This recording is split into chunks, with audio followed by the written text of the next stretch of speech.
Yeah. We in here. What's good, boxing family? It's Divine Sense Boxing back in the building. You know what time it is, man. We got another big fight here in about 10 days or so, depending on where you are in the world. If you ain't hyped, you better get hyped. I appreciate everybody dropping by early into the live stream. It's been like 4 or 5 days since I went live, man. It's been busy. But whenever I have a moment to jump on here and chop it up with you guys, it's always a good thing. And you guys know how I do it, man. Live reactions, film study, breaking down fights. Hence the name Divine Sense Boxing. That's how we do it over here. DP Rocker, first one in the building. Congratulations, you have been rinsed up. Big respect. Trick Boxing in the building. Always good to see my man Trick Boxing, also an official member of the channel. Respect. Jay Smooth also dropping in. Don Shota 24. What's good? Andrew Charles says, I'm rocking with my boy from Tennessee all day, every day. That's what's up. Well, look, we're about to get into this live reaction. As you guys know, Caleb Plant recently did a workout media day. He did some interviews. He did a little basic workout. Nothing too fancy, but nonetheless, there's some things in there that I wanted to chop it up with you guys about. Donovan Barker, what's good, man? What's good, my man? Yeah, let's go. If you ain't hype, you guys better get hype. And you guys know the drill. Make sure that you hit that like button on the way in. Let's try to get the likes all the way up. I know a lot of people are dropping in from Blue Bloods Live. I appreciate you. FYI, all the official members of the channel, don't forget, you guys have the custom emojis. I have a Caleb Plant and a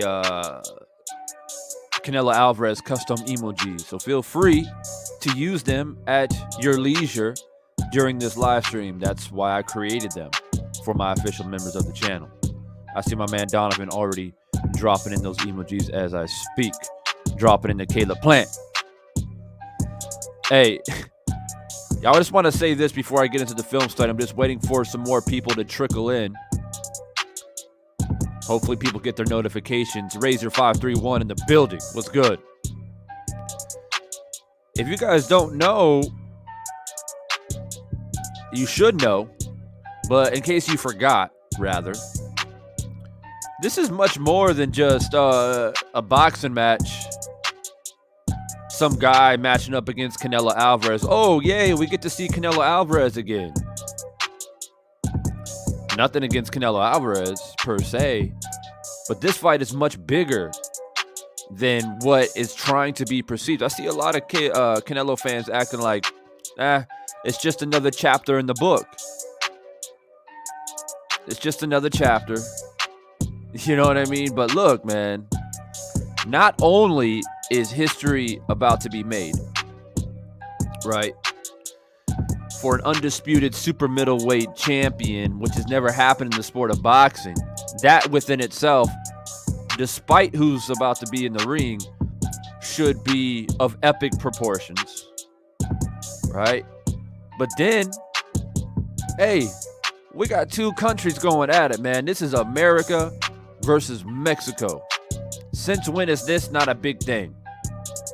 You go through the history of the sport of boxing. Anytime America and Mexico match up, you know it's about to get hype.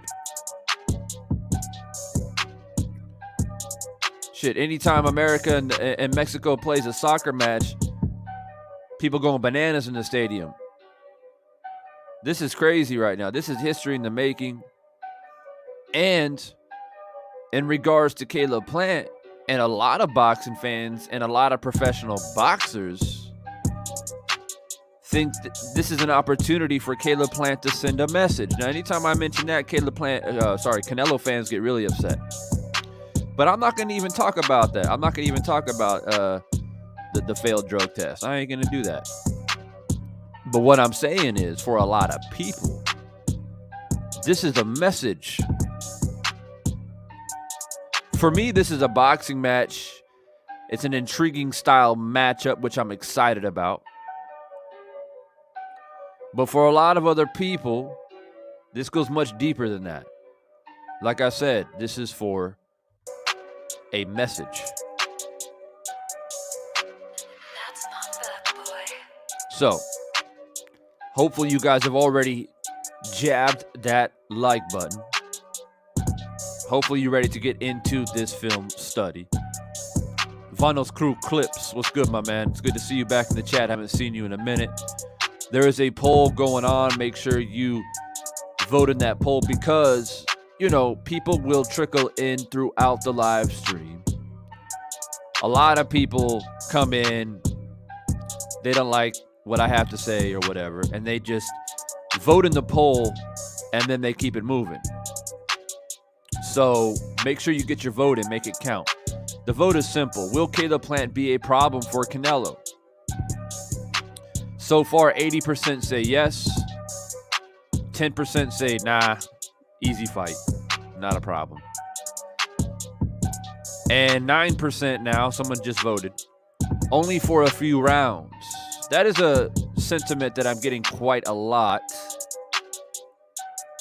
Yave in the building. It's good, man. A lot of people are saying, he'll be a little bit tricky for a few rounds, but once Canelo gets comfortable, it's a wrap. So,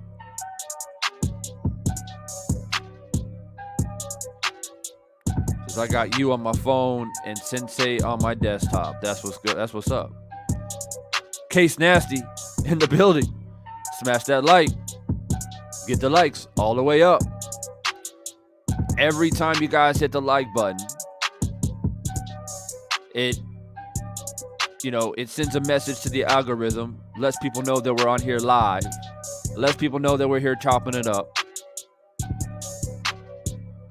So make sure we do that.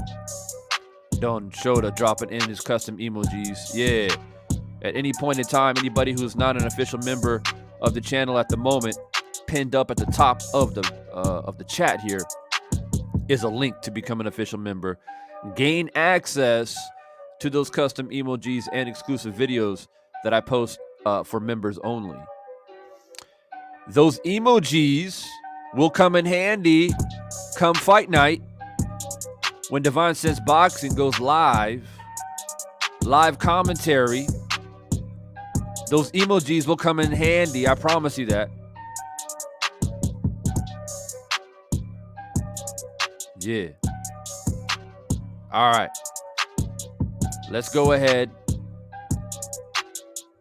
and get this film study going. Now, the first video that I want to share with you guys is actually a video that was posted, I believe, about a week ago. It's not the most recent one because he did a live media event earlier today. But this is of one that actually happened very recently, which is the one I want to share with you guys because he does some mitt work in this one. And the one that he did today, I don't think he hit the mitts at all. He did a lot of shadow boxing, did the speed bag, but he did some interviews that I found that were very interesting. But I'm going to go ahead and get straight into the pad work, which I just want to break down and give you guys my thoughts on it. Diave says, did you see Caleb? Yeah. His jump rope is nice. His jump rope is very nice. Hey, Deanna Branch in the building. Salute to you. Thanks for dropping by. Don't show that says I finally fixed the membership issue. Hell yeah. About time. All right. Let me go ahead and share the screen for you guys. Again, thank you so much for being a part of the conversation tonight and joining my commentary as I, break down Caleb Plant a little bit more. And FYI, I will be dropping my official prediction video tomorrow morning, stateside, probably around 9, 10 a.m.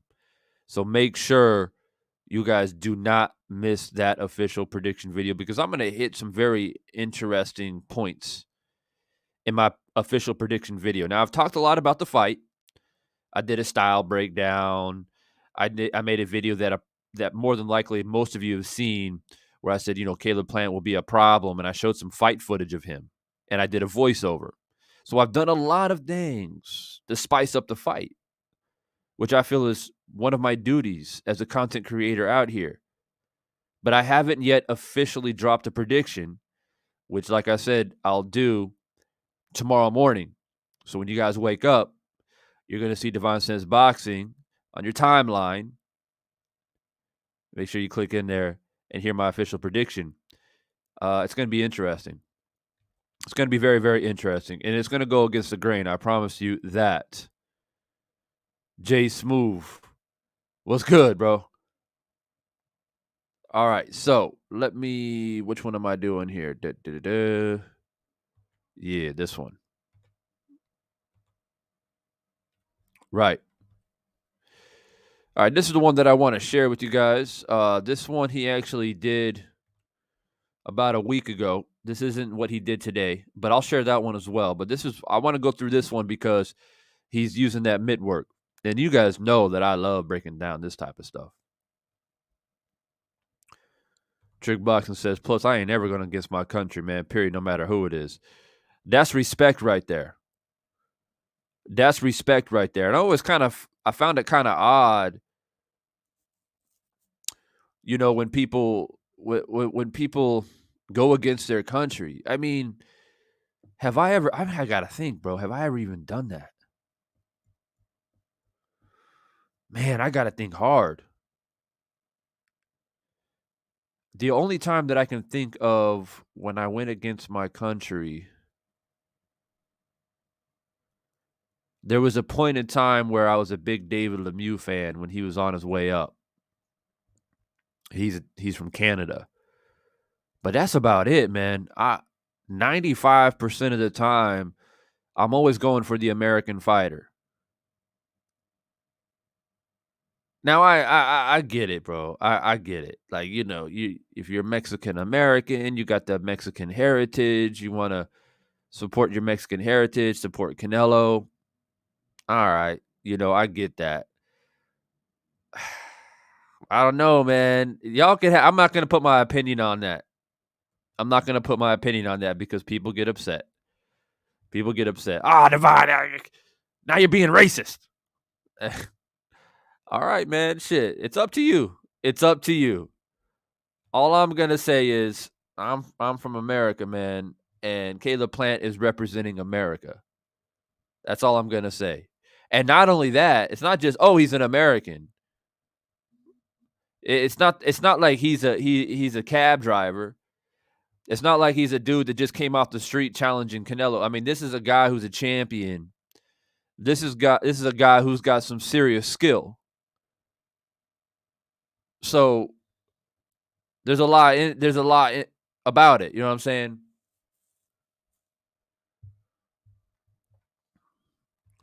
Specific volume in the building. Did you? Yeah. Yeah. Actually, I did. I did, bro. As a matter of fact, specific. Go ahead and drop a link in the chat. Go ahead and drop a link in the chat, man, of your video. All right. So let's go ahead and get into the video. I know a lot of you guys are patiently waiting. Patiently waiting. I'm going to break down this mitt work. Just like I did with Deontay Wilder. I'm going to break it down and show you what I see from a boxing perspective. A lot of people say, oh, well, man, it's just mitt work. Mitts don't punch back, this and that and the third. Well, look, man, it takes a certain type of skill to work the mitts. And then people say, nah, man, it's all choreographed. I can do that in my sleep. Says the people who've never boxed a day in their life. Says the people who would never take the risks that these men take. The Brian Kennys of the world. The Stephen A. Smith of the world. Those type of guys. There's a lot of guys like that on YouTube. It looks nice, you know what I mean? But, it's good for show. It's all show. Says the Brian Kennys of the world. Let me repeat. Says the Stephen A. Smiths of the world, here on YouTube. I feel good that I've cut myself off from a lot of these content creators, man. I tried to reach out and extend an olive branch and try to be transparent, and hopefully we can all be friends. Hopefully we can all have different opinions, and we can have a boxing conversation. But it seems like, no, there has to be a line drawn in the sand. There's got to be division. There's got to be tribalism. And no, we're not allowed to be friends. We can't, because you have these beliefs and I have this belief. So therefore, we cannot be friends. But look, man, we already know that a lot of people don't talk like this in real life. But it is what it is. Don't want to get too deep into that because then I get sidetracked. Let's go ahead and get into the video. All right. All right, so I'm going to rewind it back real quick. What I want to look for is notice. Okay, this is what I want you guys to look at. Obviously, the hand speed. The hand speed's apparent. That's one of Caleb's biggest attributes and one of the skill sets that really, in my opinion, separates him from a lot of fighters at this level. I mean, his hand speed alone has helped him accomplish what he's accomplished in the sport thus far. Now, also pay attention to his footwork. He is very good at using his feet to attack and to jump out of range very quickly, something that is very, very underrated. Now, Canelo's good at this too. Canelo has improved his footwork quite a lot over the years. His head movement has improved. Canelo in the early days, not the early days, but like before he fought Mayweather, right? When he was beating up on Alfonso Gomez, that's something that the Canelo fans don't like to talk about. He's fought all the best fighters, and how you gonna give Caleb Plant for beating a guy like a Scoogie and these other dudes, man, they're all bums. They're all D-level fighters. Oh, excuse me? Y'all weren't saying that when Canelo was beating up on Alfonso Gomez. Y'all weren't saying that then. Oh, he was the next thing, Golden Boy. Y'all remember that? Yeah. Well, you may have forgot, but I haven't. Oh, sure. Recently, yeah, he's been in there against Saunders and some other notable names. But let's not pretend that his stardom was not much different, or his path to stardom is not much different than Caleb Plant's stardom is. It's not much different. It's just that Canelo's got more fights. He's been a professional longer. He's been a professional since he's like 15 years old. But, that's neither here or there. My point is that they both have good footwork, but Caleb is taller. Caleb has a longer reach. Caleb has a wider stance, which brings him back or brings him in and out of the position more quickly, not to mention the lateral movement. So these are the things that I want you guys to look at while he's working the pads. All right, here we go.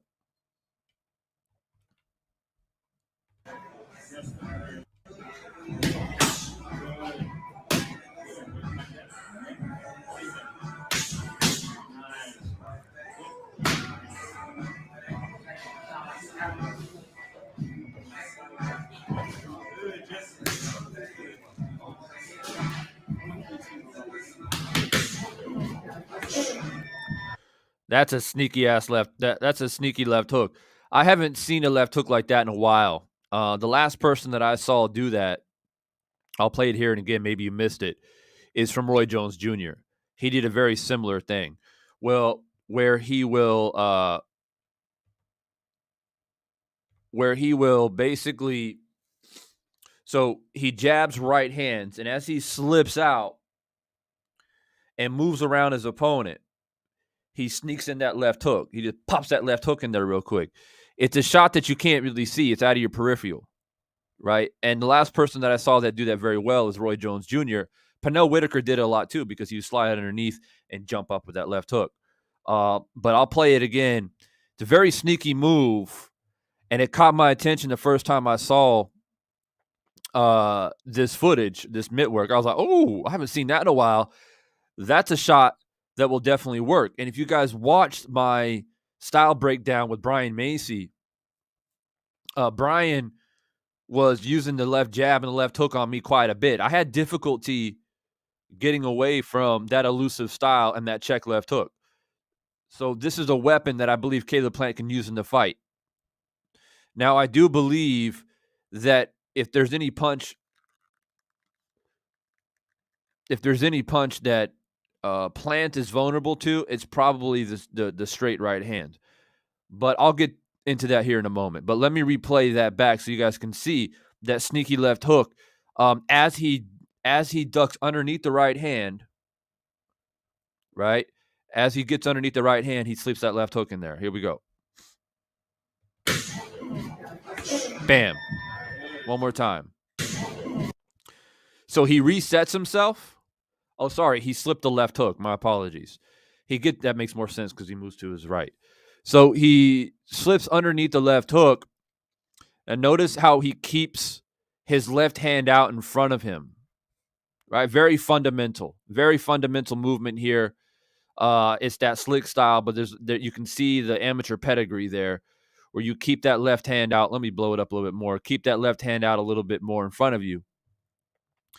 And why he does that, it's just like a little feeler. It lets him know where his opponent's left shoulder is, right?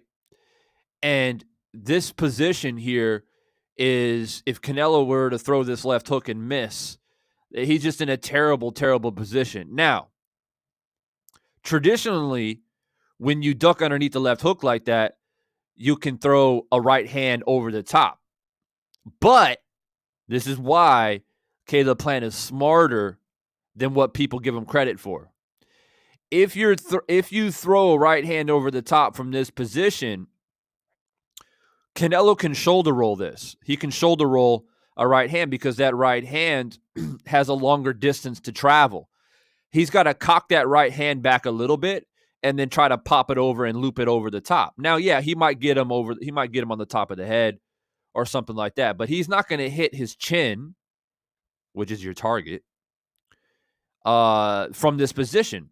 And we know that Canelo uses the shoulder roll quite a lot. He's developed better defensive skills over the years. So traditionally, like I said, when you slip or duck underneath the left hook and slide into position to get up on their left hip, you throw the right hand down the pipe. But why? Why do that when your left hand, your guide hand, as I like to call it, is already in position to just slip in there and punch his opponent in the chin? Now watch. He checks. He checks, resets. Bam. Left hook. Now, I hope you guys understand what I'm trying to point out here. All right? That if he tries to throw the right hand, it's got longer distance to travel. And like I said, Canelo can shoulder roll that. That left hook is very, very sneaky. And so you guys have to pay attention to these little small details. And that's why Devon Says Boxing breaks down this type of footage. Watch. Slip. Gauge with the left hand. He hasn't thrown a punch yet. And notice how his trainer puts his left hand up to kind of protect himself, right? Simulating, the natural defense mechanism. Then Caleb's gonna set his feet, right? Check, sneak in the left hook, boom, right? And like I said, I haven't seen that since Roy Jones Jr. These are the type of skills that Caleb Plant has that a lot of people laugh at, and oh yeah, it looks nice on the mitts. Now, don't get me wrong. If I had to choose who punches harder, I would say Canelo does. Canelo definitely has proven over his career to hurt people, especially to the body. He has proven to throw very, very hard punches, and he has worked on that. I mean, if you go and watch Canelo's training, he's trying to kill the heavy bag. I mean, he's working on power, which, yeah, if Caleb Plant gets hit, he could possibly get hurt. But my thing is that Caleb Plant is working and refining his boxing skill. At the end of the day, skills pay the bills. We soon forget that at a point in time where Canelo was going to fight Floyd, everyone was saying, Floyd is he's old and, he might box pretty well for a little bit, but Canelo's young, he's strong, and Canelo's going to hurt him. A lot of people had Canelo in that fight. A lot of people. I remember that because I was around YouTube back then. And basically, we saw what happened, right? We saw the inexperience, we saw the maturity level, and we saw the experience from Mayweather, right? And what he was able to do. He broke down and dismantled Canelo. It's not a big deal. Canelo's learned from that. He's improved from that. But the reason why I bring that up is because people forget. I'm talking about Canelo fans here.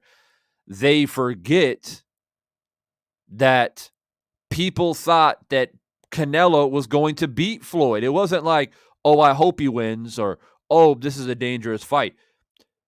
I remember because I was on YouTube back then. Why did Floyd beat Canelo? Skill. Stayed away from his power.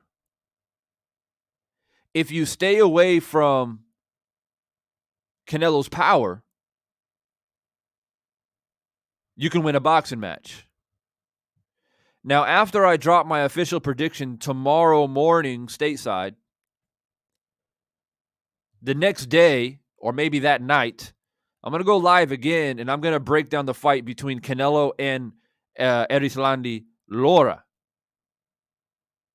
Right? And we're going to look at the difficulties that Canelo has with somebody who's taller, rangier, who has boxing skill.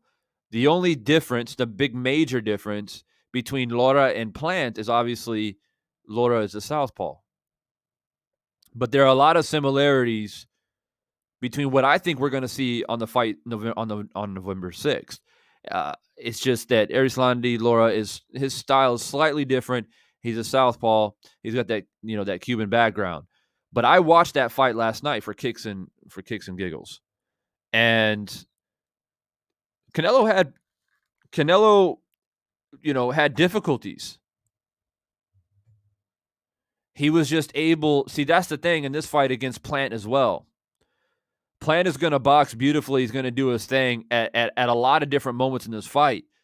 But Canelo will get hard shots in. I mean, it's inevitable.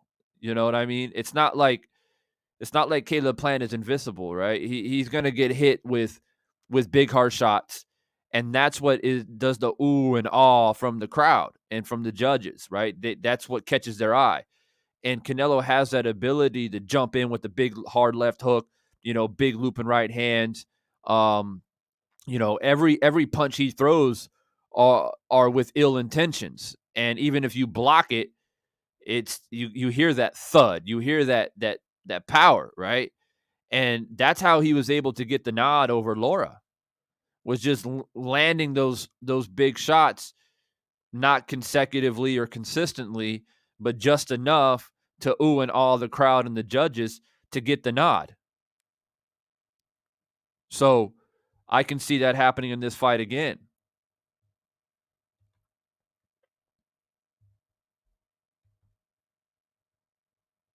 All right, let's go ahead and continue to break down this footage. I'm going to roll it back for everybody that is just dropping in. I appreciate you. Make sure that you guys hit that like button as you come in. We only have 17 likes. We should probably have up to 30 likes by now.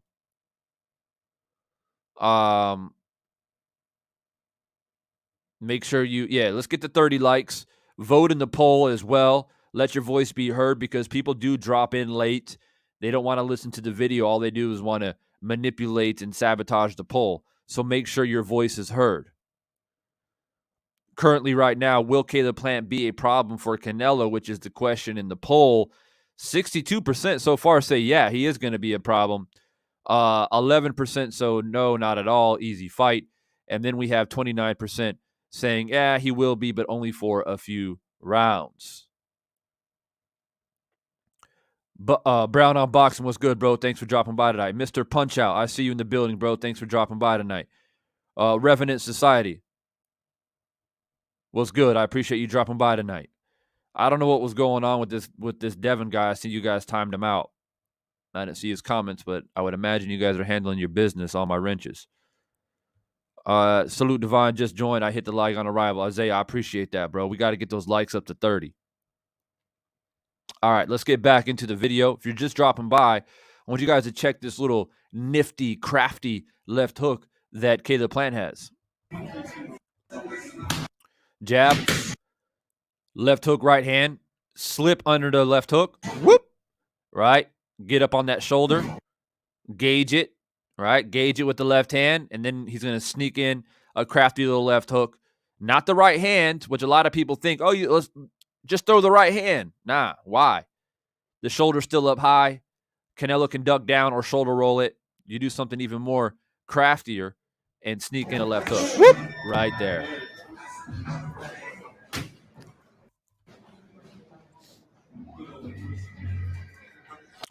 Pay attention to the footwork. Pay attention to the distance. And the hand speed is what you notice at first, but don't be mesmerized by the hand speed. Notice the in and out movement. Notice his balance. Boxing is all about being balanced.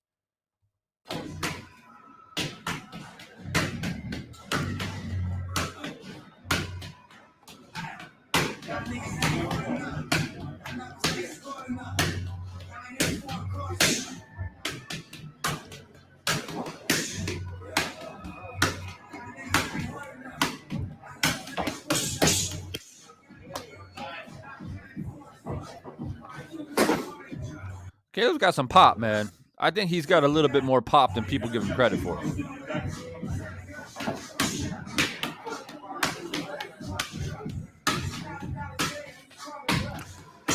I like this type of training because this simulates a real fight. A lot of people, when they hit the mitts, they're doing these crazy combinations. They're trying to rip their trainer's hand off. It's all for the camera. Arturo, what's good, bro? Thank you for dropping by, man. I appreciate letting people know to hit that like button. I know you're a Canelo fan too, man, so I appreciate that. But look, I like this because it's fluid, right? In a real fight, you ain't throwing bombs every punch in a real fight, right? It's just fluid, pop, pop, head movement, checking your feet, feeling the ground through your feet. Any martial art, and I consider boxing a martial art. A lot of people don't, but I do. Any martial art, taekwondo, karate, kung fu, whatever it is, the balance comes through the feet. You got to feel everything through the feet. It's no different if you do a deadlift. The lift starts from your feet. Everything is pushing through your feet. When you do a squat, once you get your lats locked in, your chest up high, everything's locked in and engaged, your core is in tight, you feel your feet. Everything is through your feet. Your feet are very sensitive, right? They have these sensories built into your feet for a reason. So you feel that, right? You feel it. A lot of times, I remember when I was young boxing, my coach used to tell me, clench your toes, right? Clench your toes through your shoes. Feel the ground, right? Really feel it. Keep your balance. And you can see that's what Caleb Plant is doing. He's feeling through his feet. He's keeping nice and fluid. Pop, pop, pop, pop. And all of a sudden, he'll drop in some nice pop. Pop, pop, slip out. Pop, pop, slip out, And he's not doing these eccentric combinations and trying to rip his trainer's hand off by throwing these big bombs. Mr. Punch Out, man, I appreciate you, bro. I appreciate you. Always good to have you in the chat, my man. Thank you for the super chat, and thank you for supporting the channel. Moped in the building. What's good, man? All right. So let's keep going here. Nice and fluid. Not rushing. Pop.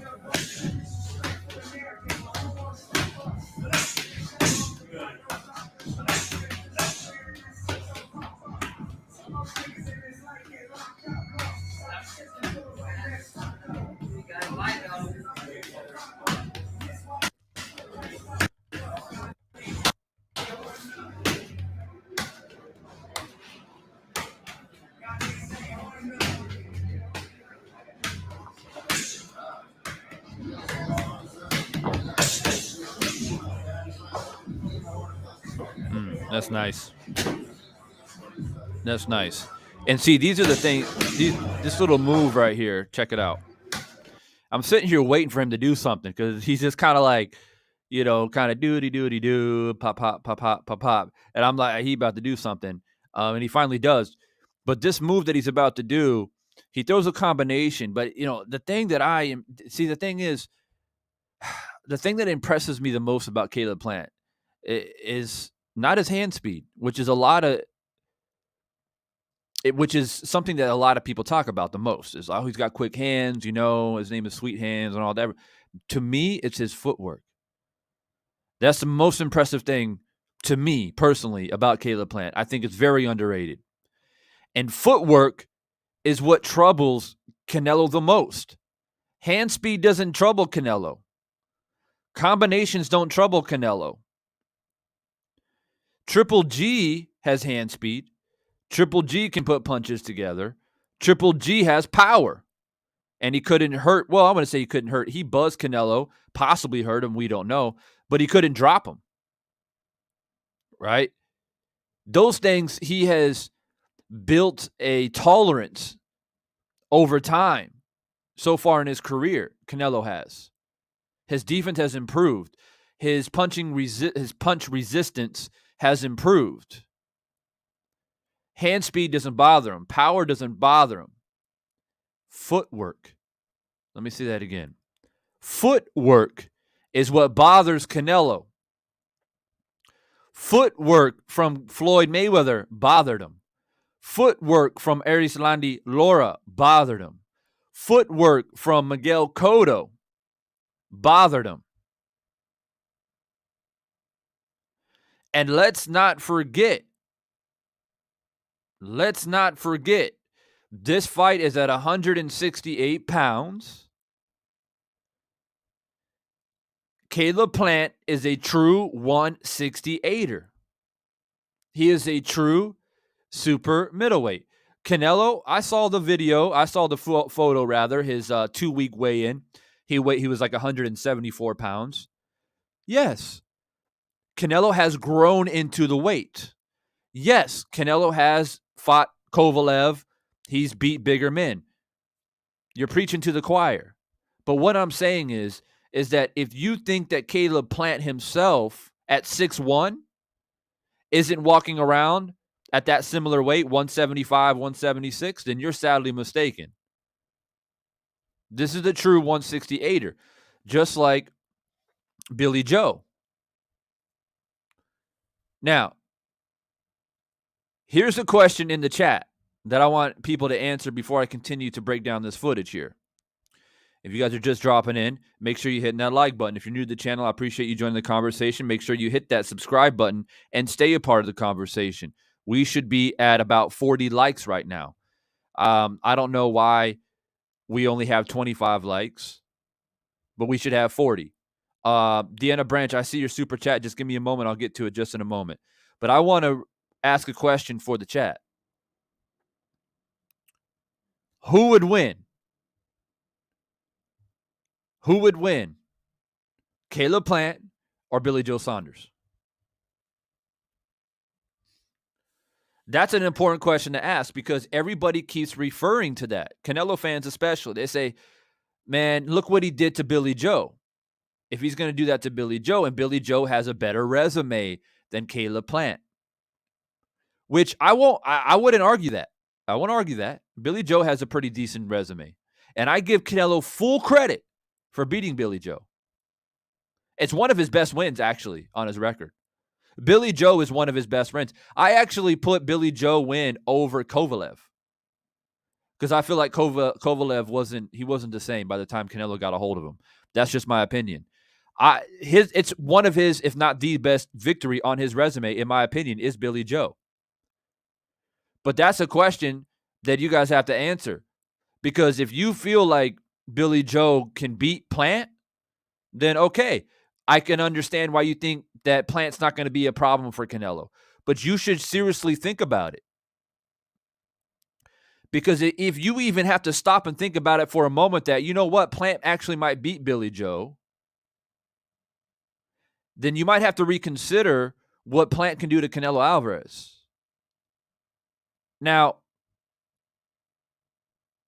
look, Billy Joe was doing decently in that fight until he got his orbital bone broke. And obviously with that damage, he tried to stay away from Canelo and couldn't do what he wanted to do. But here's my thing. Let me get to this super chat real quick because I'll forget. My sister Deanna here saying many are sleeping on Caleb's confidence. Canelo ain't the only champion walking in that ring November 6th. Canelo don't handle Caleb well. That's a good point. You know, the championship wasn't given to Caleb. He earned it. Right? He earned that. You got to give credit where credit is due. Now, my biggest thing when you compare, you know what? I'm not going to do that. Deanna, I appreciate the super chat. You know, I always have love and respect for you. Thank you so much for supporting the channel. And you're always one of the first ones to drop in and comment on any type of upload or live stream that I do. And my appreciation and love for you is immense. Thank you so much. But I want to say one thing real quick as well. There is a thing in boxing called having that dog in you. Now, I said it, and I believe somebody made a comment on my video. I think that was maybe the style breakdown video or maybe the one I did recently of looking at Caleb's past fights. For the most part, there are some Canelo fans that are giving some really good, positive, and articulate responses, breaking down on why they think Canelo's going to win. And, hey, Divine, with all due respect, this, that, and the third, Canelo's just a better fighter. He's more complete. I don't have any problem with that. But I hate to say it, it's a minority. It's a minority.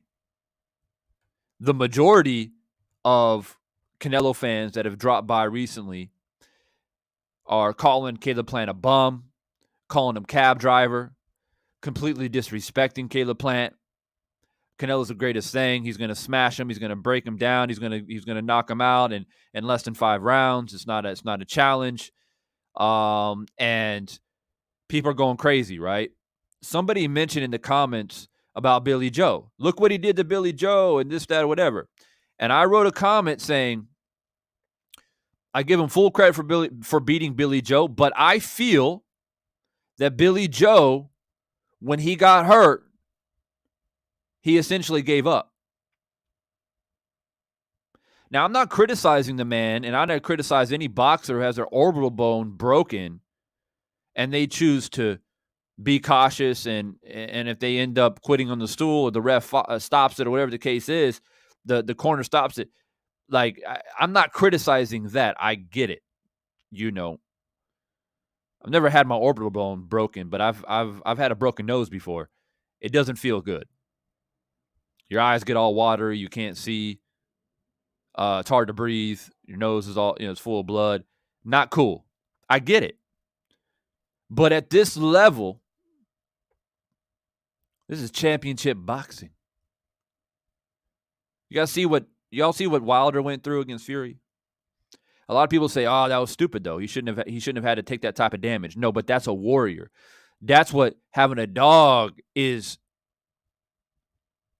or having a dog in you is, right? Is fighting until you can't fight no more. People say, "Oh, yeah, but that's not safe." This is a gladiator sport, people. This is not a tickling contest. I'm all for protecting fighters and saving fighters. I just said, if you feel like you can't continue, I'm not going to I don't criticize. I don't say, "Oh, you pussy," or "Oh, that." No, I don't do that because I know how hard the sport is. I know how it feels to be punched in the face. But that's why you give extra credit and extra accolades for people who, when they're hurt, when they're damaged, they keep pushing forward. So the point that I'm trying to make is, in my opinion, Billy Joe, when he got hurt, he quit, basically. Now, that's a tough way to put it out. I know British fans will get really upset by me saying that. So let me rephrase it. He took his foot off the gas. He tried to play it safe. How about that? So the question is, will Caleb Plant, when he's hurt, let his foot off the gas and play it safe?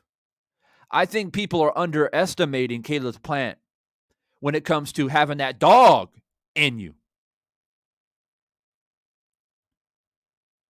And a lot of people may say, well, it don't matter, Divine. I mean, he may try to fight or whatever, but when he's hurt, he's hurt. Canelo's got him where he wants him. We've never really seen, other than the Triple G fight, we've never really seen Canelo have to deal with a guy after he's had him hurt. Because 95% of the time when Canelo hurts his opponent, their opponents fold. They're done. They take a body shot, they get dropped with something big or whatever. We saw that against what's the hell is his name? God damn it, his name just slipped my mind. I had it on the tip of my tongue. It'll come to me. But we've seen it many times in fights where he's hurt his opponent. They take a knee, they get hit with something big, and even if they get up, they let their foot off the gas. They take their foot off the gas. They try to survive. I don't know if we've actually ever seen, other than Danny Jacobs. Danny Jacobs stood toe to toe with Canelo. But other than that, we've never really seen a fighter when they've been hurt get up and start throwing combos and going crazy and trying to turn the tide of the fight and win back around even though they've been hurt or knocked down. We haven't really seen that. We haven't really seen Canelo have to be in that type of situation. I'm not saying that Canelo can't handle that situation. I'm saying I don't feel like I've ever really seen that. And I feel like the dog in Caleb Plant is being underestimated. And that's just my opinion. Now, I would agree with a lot of people when people say, Plant has shown to gas out late in rounds and he gets hit with shots that he shouldn't get hit with. I agree. He does that. But you know what that is? That's cocky. In my opinion, that's just being too damn cocky. I don't think it's because he's tired. I think it's just because he's winning the fight convincingly. Scoogie is a good example of that. He was winning that fight so convincingly going in the 9th, 10th, 11th, 12th round that he started bull jiving, started BSing around. And maybe he thought, I'm going to try to get this guy out of here. And then he realized, oh, this is Scoogie guy. Once I go toe-to-toe, he's pretty tough. So that's just pride. That's just a bit too cocky. And, do I want him to do that against Canelo? No, I don't. But you know what? I think that this fight means so much to him and so much to the sport of boxing. And I don't think he's a fool. I think the game plan is to prepare my body and mind and my spirit for 12 rounds. I'm going to box beautifully. I'm going to show the world that I have more skill when it comes to boxing. It's not about who punches harder. It's not about who's tougher. It's about skill. It is about the sweet science. And I think that is his objective. And he's going to put in some hard shots here and there, but the objective is to outbox, outmaneuver the boxer puncher. Caleb Plant is a boxer, not a boxer puncher, not a counter puncher. He is a boxer. He moves, he slides, he dips, he pumps the jab. He makes you miss, he makes you pay. That is Caleb Plant's style. Canelo is a boxer puncher. And this is why this fight is so intriguing.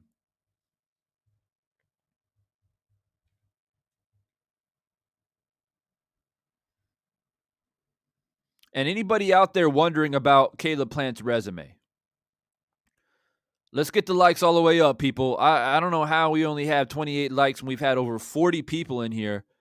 We got to get the likes all the way up. And I understand people are dropping in. They're peeking through the blinds. I'm not massaging Canelo's ego, so they click the dislike button and roll out, or they vote in the poll. But we got to get those likes all the way up. Let's go. We should have over 40 likes by now, easily. So anybody who's out there wondering about Caleb Plant's resume, is Caleb Plant's resume as good as Saunders? No.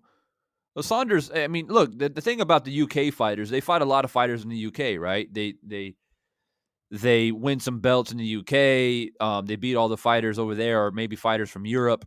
And then they cross over to the States and they start fighting American competition or maybe Mexican competition, right? They got to cross the pond, I guess you can say. So, yeah, I mean, his resume is better. But the thing about it is that Caleb Plant has catapulted to stardom quite quickly. And I think it's because of his skill, of what he brings to the ring.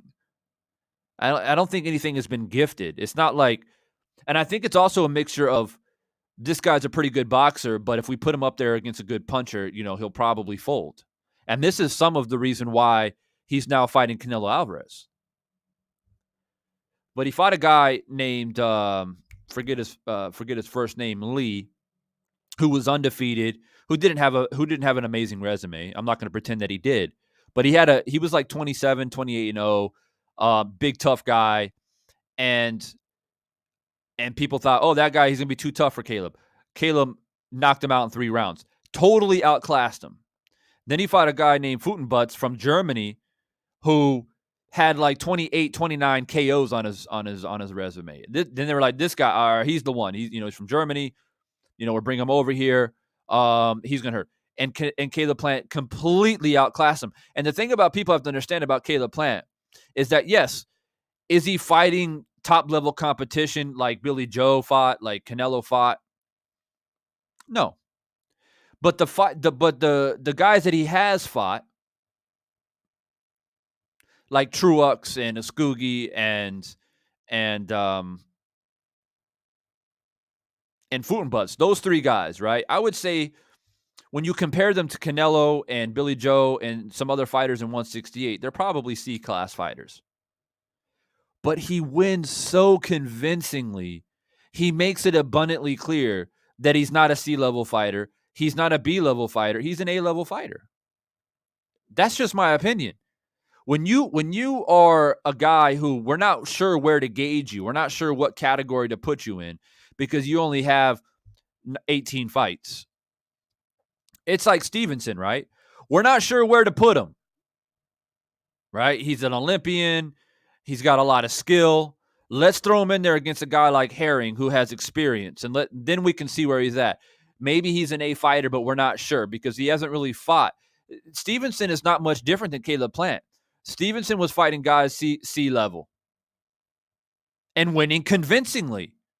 See, that's what happens in boxing. When you get a talent and they're not sure where to put you, right?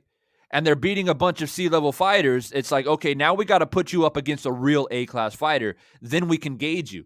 That's what is happening with Caleb Plant.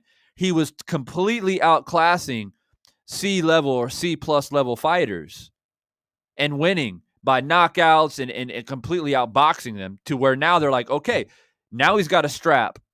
We don't know where to gauge him, so let's throw him in there with Canelo Alvarez, who is one of the, arguably, for some people, a pound-for-pound fighter or the pound-for-pound best. Why not? And if he wins, then, of course, we know where to gauge him.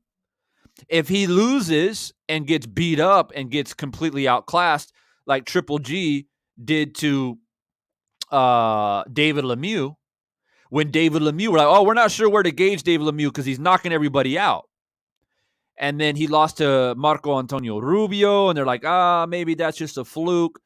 And he got a few more wins under his belt. He knocked out Curtis Stevens. Y'all remember that? He put Curtis Stevens to sleep. And they're like, oh, he's back.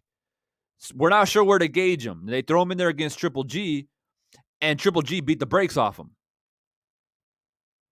Then we're like, oh, okay, yeah, he ain't a A-level fighter. He's a C+, B- fighter. And so the same thing is going to happen with Plant. If he wins, it's the obvious. He's undisputed. He's an A+ fighter, period. If he loses convincingly and gets beat up like Triple G did to David Lemieux, then it's like, all right, he's not at that level yet. We got to take him down a few notches. If he puts on a good fight and it's a close fight and it's like a split decision, majority decision, hurt Canelo a few times in the fight, whatever it may be, he's still that B+ fighter and still has the opportunity to fight guys like Billy Joe and those other guys who've been up there in the top 5. Right? You don't drop him back down. So this is how we gauge it.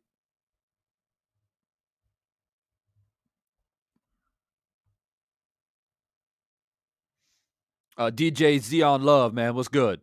I apologize if I don't see you guys comments and stuff because I get heated and I start doing my thing, man. Psycho Boxing Fan Watts, man, I remember you from back in the day, bro. What's good? I appreciate you dropping by. It says the only boxer to beat Canelo was Floyd. No one else can do that. Caleb won't outbox Canelo, man. That's not how to beat him. I disagree.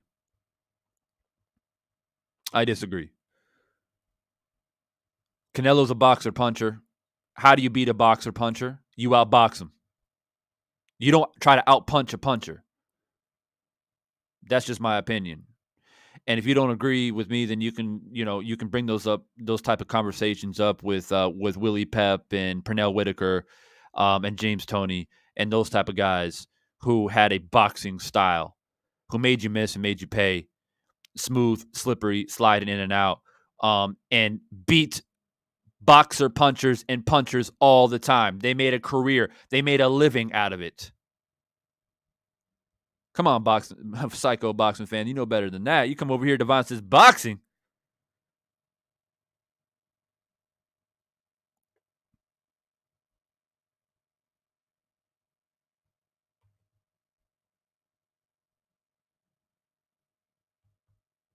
All right, let's get back into the footage because I kind of went on a little tangent there, and I apologize.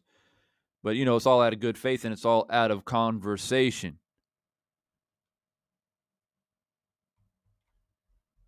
Let's go.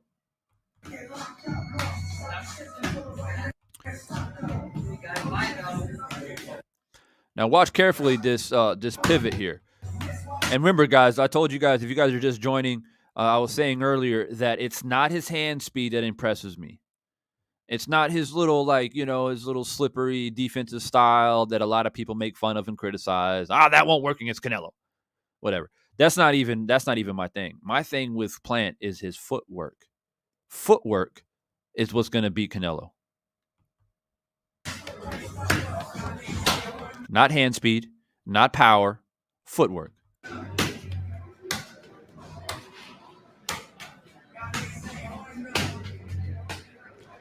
How did Willie Pep and Pernell Whitaker and James Toney and these guys, Floyd Mayweather for that matter, beat guys who were much stronger than them, beat guys who punched way harder than them, beat guys who got way more knockouts than them? They beat them by footwork. Footwork.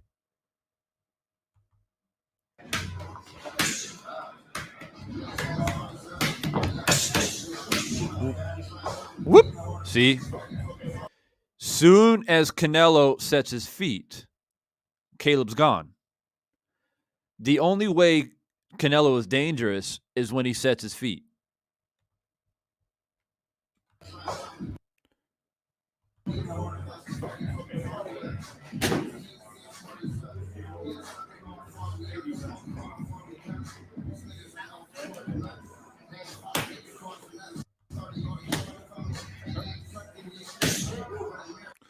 Another thing while I'm going on here, and look, guys, sometimes I'm looking at the screen and I'm breaking down the footage and whatnot.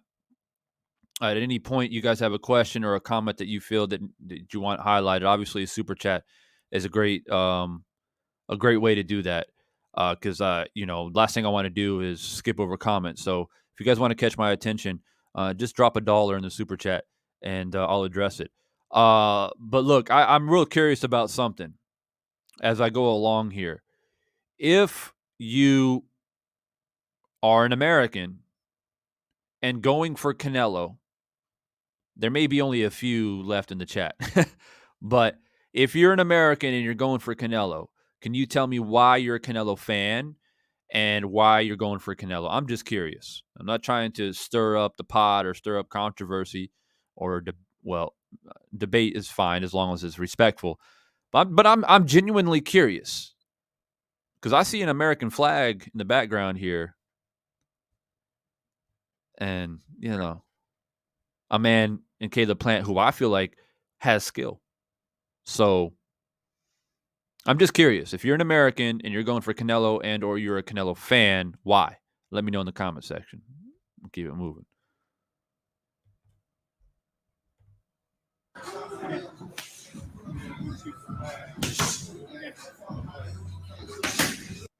One thing that I pointed out in my style breakdown, if you guys haven't seen that, I know Deanna has watched that probably a few times. Respect to Deanna once again. She put some awesome comments in that video.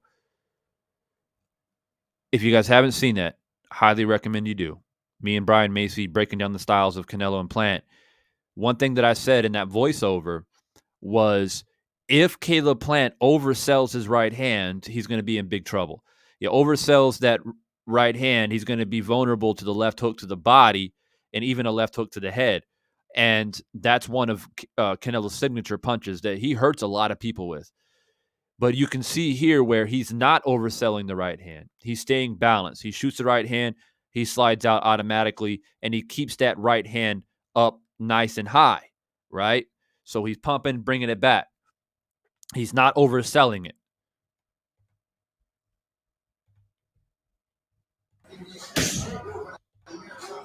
And remember, guys, Caleb Plant is 6'1" with a 74-inch reach in comparison to 70-inch reach. 4 inches, people. 4. All right.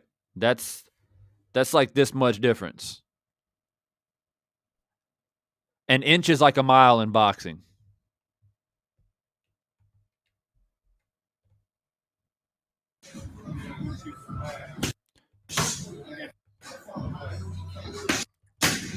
Now, watch his right foot. Watch Caleb Plant's right foot. He doesn't oversell. He keeps his right foot planted, and he's throwing his punch from the hip. That's how you don't oversell your right hand. You don't overreach. Bam. All right. Right foot is planted. Throwing his hip in it. Pops back out. Jab right away. Right? And the reason why you throw that jab after landing that right hand is a lot of times fighters, and Canelo's very good at this, they will catch the right hand with their left, right? And they'll catch, and then they'll step in and counter with that left hook. Floyd does that a lot too. He does that. Well, it's kind of like a pull counter, but basically it's touch and fire. So you catch, fire right off that same hand. And it's effective because when you're busy throwing a punch, you don't have time to bring your hand back, and that left hook is coming around, right? So what Caleb Plant is doing is he's throwing the right hand, and as he's bringing it back, he's aware that left hook could be whipping around, so he pumps that jab in real quickly. He gets that jab into Canelo's face very quickly instead of throwing it back and then reset, because, again, that left hook is coming. So you reset that counter punch with your own counter punch and using your reach advantage, or you're using your reach to your advantage.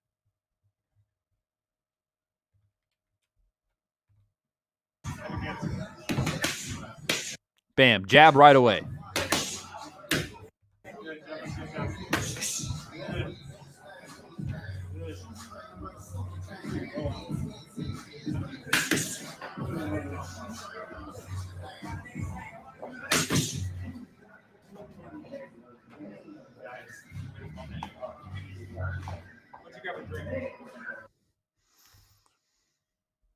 All right, cool. I saw somebody in here write a comment on why they're a Canelo fan. Rafael Velasco Jr. What's up, man? He says, going for Canelo. Lara had better feet, Khan had better speed, and Triple G had more power.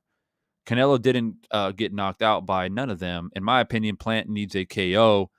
Vegas won't kill the golden goose. Well, I agree with the golden goose analogy. I do agree with that. But, I mean, yeah, let me break this down for you. Lara had better feet. Yes, he did. And that was a split decision, as a reminder. Khan had better speed. I agree. But Khan was way too small for that weight class and always had a suspect chin. Triple G had more power. I guess you can give him the edge. But Triple G doesn't have great footwork either. Triple G does not have great footwork. And so my thing is this, like I keep saying, and I keep drilling home, that it's not about hand speed. It's not about putting combinations together. Let me break it down to you guys like this. And by the way, I haven't dropped my official prediction video. A lot of guys might be thinking, you don't have to drop your prediction video, Divine, because we can tell you're going for Caleb. No, I'm doing fight breakdown for Caleb because nobody's giving Caleb any chance. Nobody is recognizing Caleb Plant's skill. That is my job. That is my duty, my responsibility as a content creator out here to let the people know. Some people are going for Plant simply because they just want Canelo to lose. I'm going for Plant because he's an American and I'm tired of Canelo. Right? There's not a lot of people that are going for Plant who actually thinks that Plant's better. So I'm on the job. I'm letting you guys know the type of skill. I don't need to break down Canelo. I mean, I could, I guess. I don't mind doing it because I can talk about boxing all day, every day. But we've seen Canelo. We've seen what he's done. I mean, my auntie who only watches big fights, who doesn't really know much about boxing, has seen Canelo fight. Everybody's seen Canelo fight. He's a superstar. So I don't really know, do I really need to break down Canelo's style? I mean, like I said earlier, a lot of the stuff that he's doing right now in training camp is all about power. From what I'm seeing, from the stuff that he's released, from what I'm able to see, is he's working on his power. Like, he's coming in to hurt Caleb Plant. There's no doubt about it. That I would not deny that. Canelo's not planning for a boxing match. Canelo's not going in there to let me trade jabs with him. No, he's coming in there to hurt and stop Plant. And you can see that in his training, right? Ripping the teardrop bag, ripping the heavy bag, right? Building his neck up, building his power up, using sledgehammers. He's building his power. He's preparing. And so either that's going to work for him or it's going to work against him. It's going to work for him because he's able to get something in and really hurt Plant, or he's not training for a 12-round fight. And when you get into the 7th, 8th round and you're not able to stop Plant, you maybe hurt him, but you can't stop him, and Plant's still fighting, and that goes back to my Plant having that dog in him, then we're going to see it's a battle of attrition. We saw what happened to Wilder, right? Let's be reminded, as a Wilder fan, we'll put my hands up. Let's be reminded of what happened to Wilder. He came in big, he came in heavy, and from the first round, he was trying to knock out Fury. Going to the body, putting his whole damn weight behind it. Now, he finally got that big punch in the 4th round. But look what happened to him when we got into the 6th, 7th, 8th, 9th, 10th round. What happened to Wilder? Right? Now, I'm not saying that Canelo's it's going to be, I mean, they're super middleweights, they're not heavyweights. That's number one. But we've seen Canelo gas out in fights before. It's not like, I don't know why people would feel shocked. Like, oh shit, I didn't know he would gas out. I mean, has he improved his endurance over the years? Well, yeah, it depends who he's fighting, though. It depends who he is fighting. Styles make fights. When he fought Billy Joe Saunders, he was very conservative. He was saving a lot of energy and countering to the body, which is what you're supposed to do when you're a boxer puncher. Canelo's game plan against Billy Joe was very good. Very good. He knew that Billy Joe, southpaw elusive, try to pepper him with shots and get that left hand down the pipe. And he was ready for it. And he got that uppercut in that Billy Joe got hit with and busted his orbital bone. But the problem is that I think he respected Billy Joe. He had the right game plan. He was prepared for 12 rounds. I don't think that he respects Caleb Plant. I really don't think he does. And that is apparent in the press conference. He doesn't think Plant is on his level. He doesn't think Plant has skill. He doesn't think Plant can hurt him. And he thinks that Plant is not even close to being somebody like Floyd Mayweather or Lara. And therefore, I don't got to worry about this guy. And I'm telling you guys right now, do not be surprised if Canelo comes out trying to knock out Caleb Plant early. And even if he hurts Caleb Plant and drops him, Plant will get up and Plant will go on and outbox this dude. Do not be surprised. And I'm telling you right now, this is not my prediction per se, but I am throwing it out there for you to think about. I don't think, let me say it one more time. I don't think Canelo respects Plant. And boxing history is replete with examples of where big time champions didn't respect their opponent and got beat. Mike Tyson, Buster Douglas is a perfect example of that. And why did Buster win that fight? He came in prepared. He trained his ass off. Partly it was due because Mike Tyson wasn't taking training seriously. He'd run around Tokyo having orgies. But at the end of the day, Buster Douglas lost his mother. And he's just more determined. He was more determined. That's what it comes down to. Now, I think Canelo's determined. I think and I believe Canelo wants to be undisputed. He wants to prove a point. And I hate to say it. This might upset some people, but I'm going to go ahead and say it.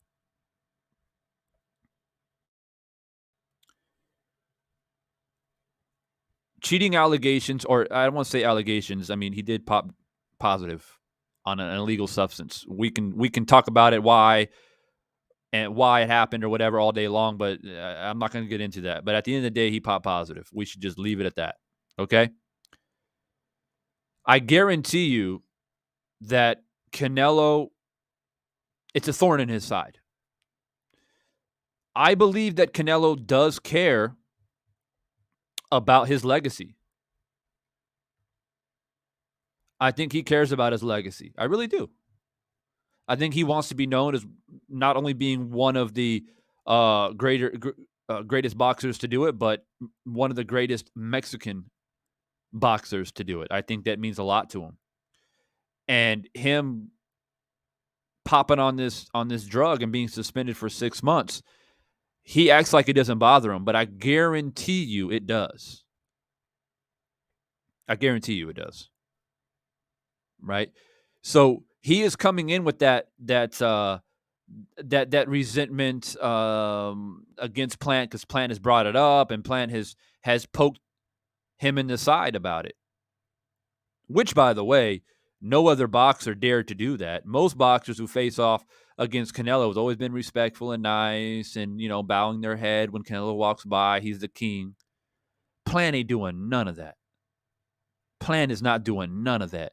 Plant believes in himself. Plant believes in his skill.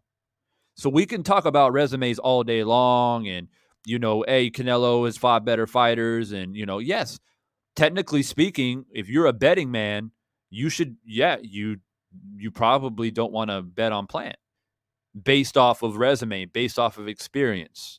You would never vote on Caleb Plant. But that's the beautiful thing about boxing.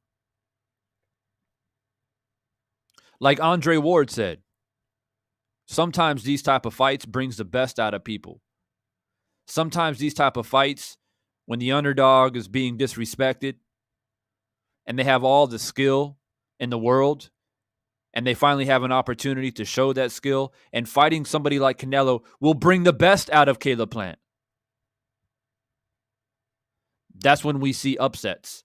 That's when we see the whole shocking the world. This is literally the prelude to a situation like that. Y'all, look, man, don't get me started about this. I'm telling you right now. Don't hold your breath.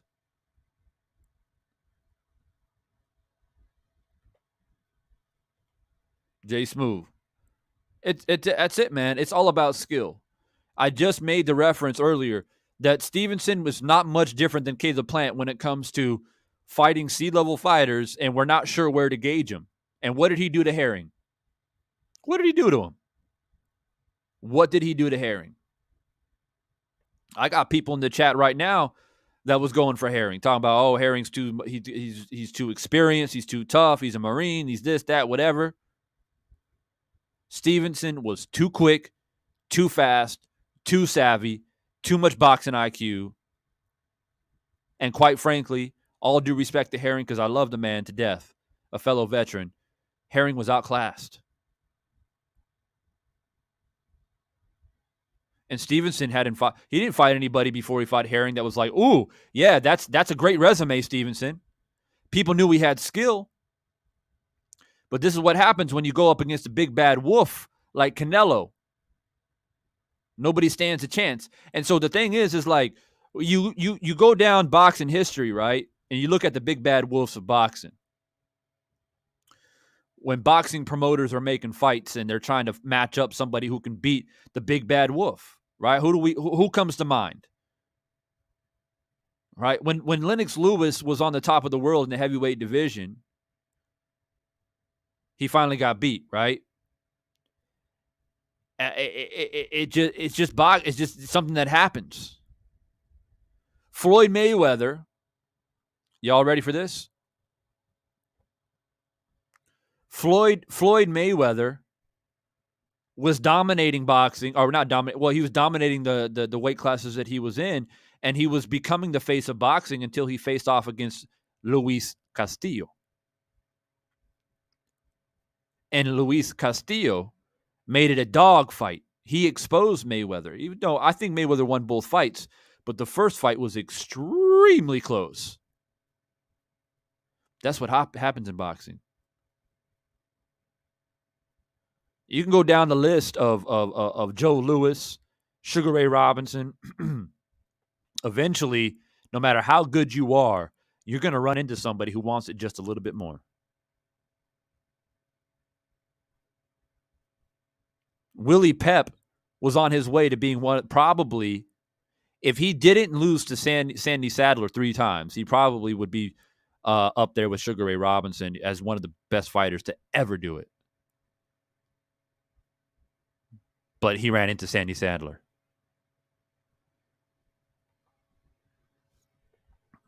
I mean, don't get me started. Don't get me started. Stevenson is an elite level. I don't think Plant and Stevenson are comparable. Why? The only advantage, or the only argument I should say, that you have for Stevenson is that he was an Olympian. And I give you that. He was an Olympian, Plant wasn't. But that's it. Other than that, what's the difference? They're both boxers. They both have hand speed. They both use boxing ability. They both have in and out movement. They both use head movement. They both have counterpunching ability. Their styles are damn near very compatible and similar. The only difference is that you can argue that Stevenson had a better amateur career and he was an Olympian. But Caleb Plant has won tournaments at the amateur level as well. They had a similar amount of fights, and Stevenson didn't fight anybody that was a B-A class level fighter before he fought Herring. So the only ground that you had to stand on is that Stevenson was an Olympian. That's it. How was that an elite level talent? Okay, so I'll put it this way. If Stevenson is an elite level talent by the time he faced off against Herring, and I understand, Stevenson was the favorite, I believe, against Herring, which was quite shocking. I get that. But what's tell me the difference? There's a little thing in boxing called respect. People respected Stevenson. People knew of Stevenson because he was Olympian, because he accomplished what he accomplished. But not a lot of people have respected Plant. I'm just keeping it a buck. Not a lot of people have respected Plant. People thought he was going to lose against Lee. People thought he was going to lose against Futenbutts. People thought he was going to lose when he fought Skoogie. And people think he's going to get smashed against Canelo. He's never been respected. And I don't know why. I don't know why. I don't know if it's because they don't like quite frankly, it's not to throw race in it, but unfortunately boxing is race driven, always has been and always will be. I don't know if that's because they don't like a white dude that has these type of skills and they don't want that in boxing. I don't know. Somebody tell me why Caleb Plant has been disrespected. And you can say, "Oh no, it's not that he hasn't been disrespected. It's because he just hasn't fought anybody." No, that's bullshit. And I'll call you out on that. That's a lie. He has been greatly underappreciated and disrespected. Stevenson was not. Stevenson was respected as soon as he dropped into the professional ranks.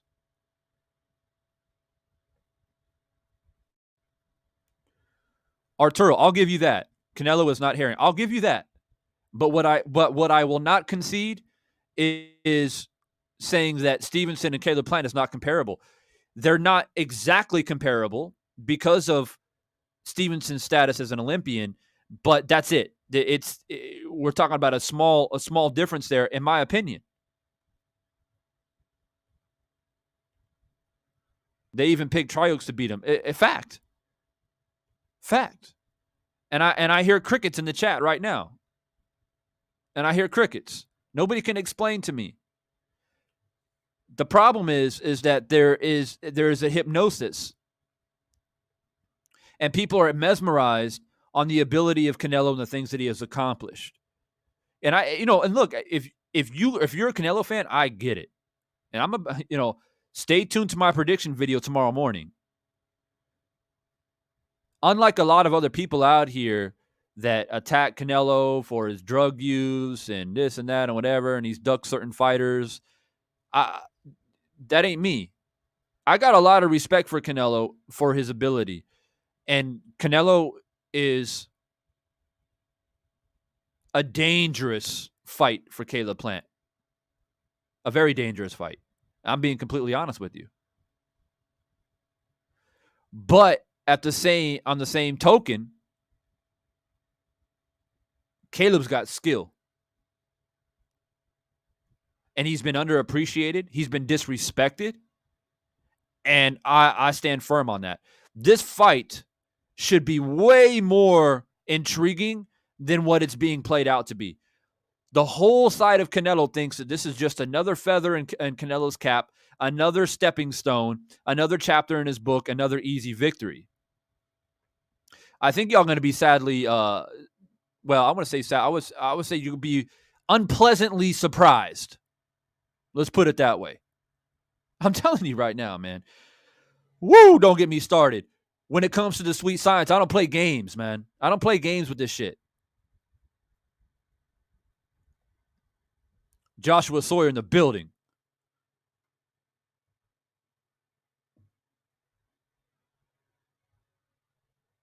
And for people who don't agree with me when it comes to Shakur Stevenson,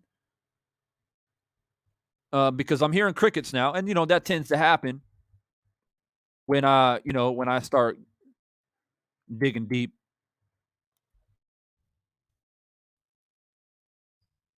And it's just a simple question. And I'm not hating on Shakur Stevenson at all. This guy is the future at 135. I got a lot of love for the young man. I think he's going to do great things in boxing, and I'm looking forward to continue watch him do what he does.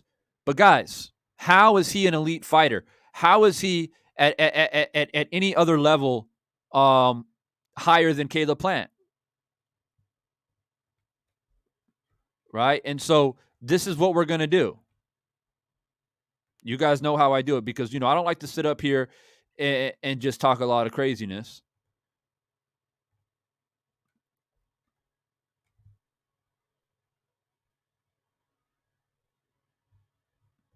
Who did he fight?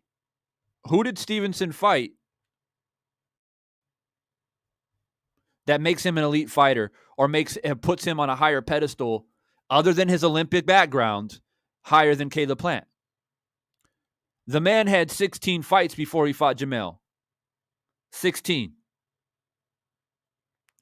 I don't see any name on this list that would warrant him to be to be like, oh, he beat this guy that was really, he was a A fighter, B fighter. All I see on here is a bunch of D, maybe C fighter. Alberto, this guy right here, Guevara, I'm not sure how you pronounce that. He, I would say he's like a C plus fighter. That's it. The rest of them, how?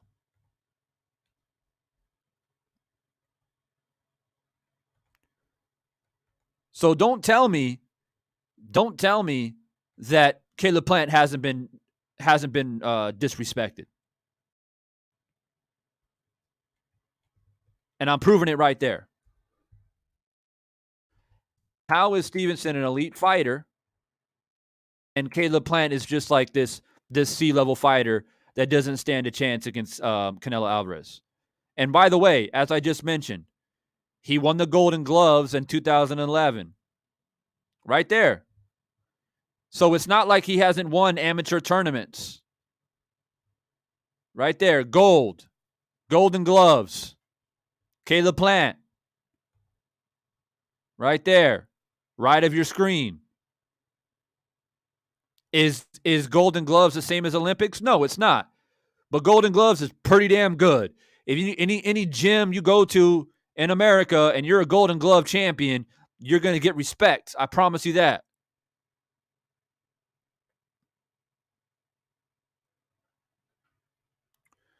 So let's not pretend here that this dude just popped out of nowhere and became a professional and doesn't stand a chance. Now, here's Caleb Plant's resume.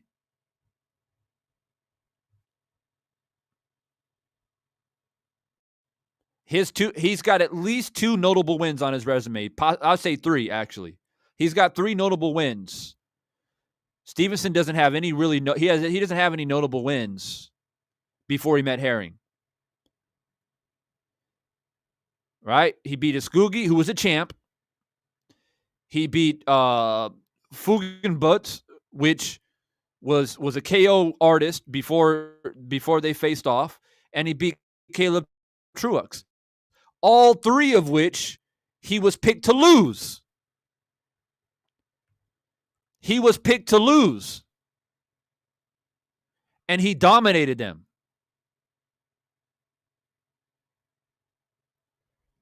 So how? How is Stevenson an elite fighter and Plant is just a C-level fighter? Like, no.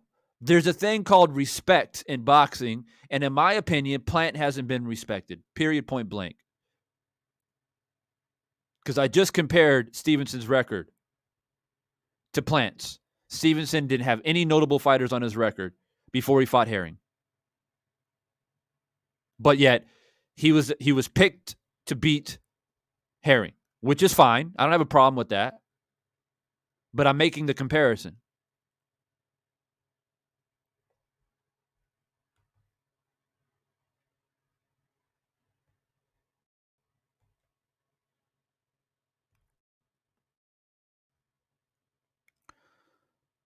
Rafael says, I hope Plant makes it a fight because if it's easy, they will say Canelo cherry picked the easiest division. He has easily beat.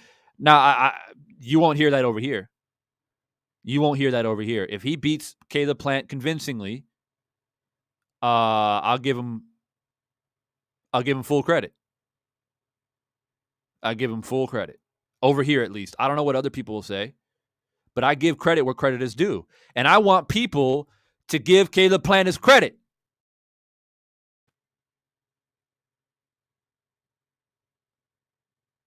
Just like I'll give Canelo credit.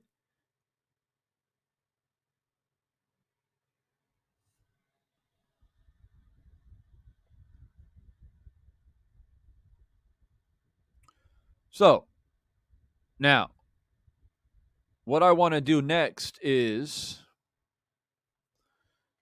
appreciate a lot of you guys being here since the very beginning of this live stream. I appreciate your endurance and your continued support.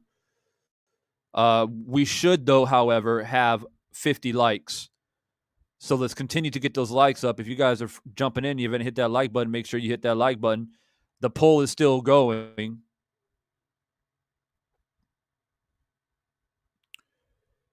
The poll is still going, so make sure you vote in that poll. Will Caleb Plant be a problem for Canelo? 56% says yes so far. 20% says no, not at all. It'll be an easy fight.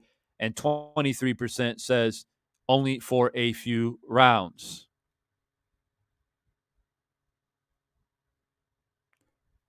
C. Wood, what's good, man? Thanks for dropping by tonight.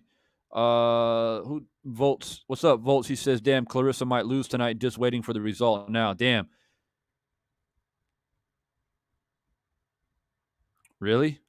Woo-wee.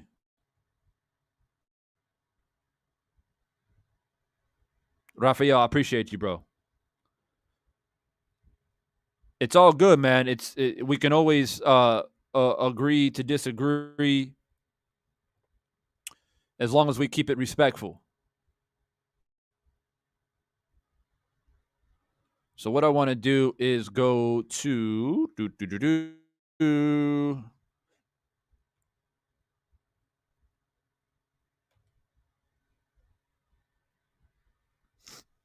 all right, the media workout, which was the original intent of tonight's live stream. But we have been bouncing around talking about boxing, which is what we love to do. Cristiano in the building says, if Ward, a former pound-for-pound fighter, vouches for Plant, then I suppose it's going to be a tough match. Personally, I think Canelo needs to be fighting at 175 and up, but maybe I'll change my mind.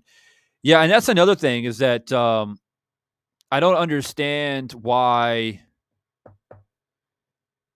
people are discrediting Andre Ward's opinion. Like, to your point, Cristiano, like, wasn't he at one time a pound-for-pound fighter just like Canelo is? Didn't he, like, win the Super 6 tournament? Like, wasn't he one of the best fighters of this generation? Somebody correct me if I'm wrong.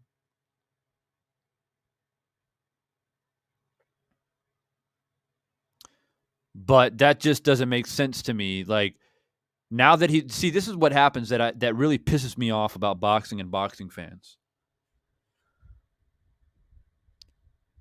They only love you when you're what's the word I'm looking for? They only love you when you're relative. Yeah, when you're relative to the sport and you're active. That's when they love you.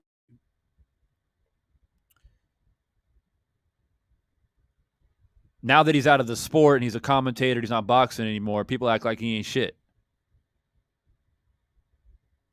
A guy like Andre Ward has grown up boxing. You know what I'm saying? He's done it his whole entire life. And I've seen Canelo fans.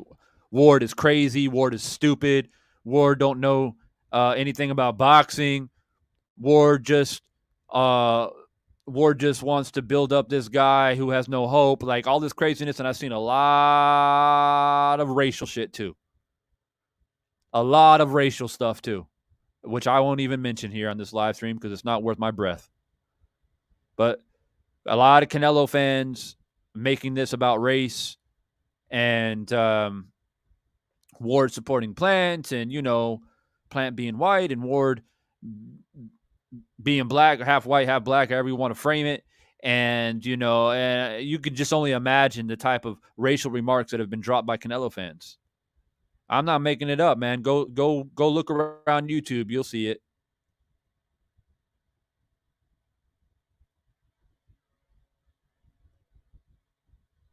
So it is what it is. Damn,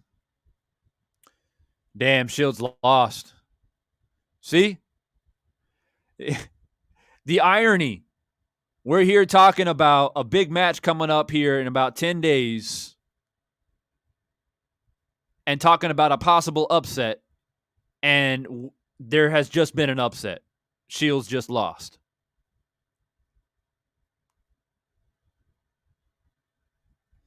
Just saying. But look, what I have up on the screen now is the is the media workout that Caleb Plant did earlier today. I'm just going to skim through a little bit.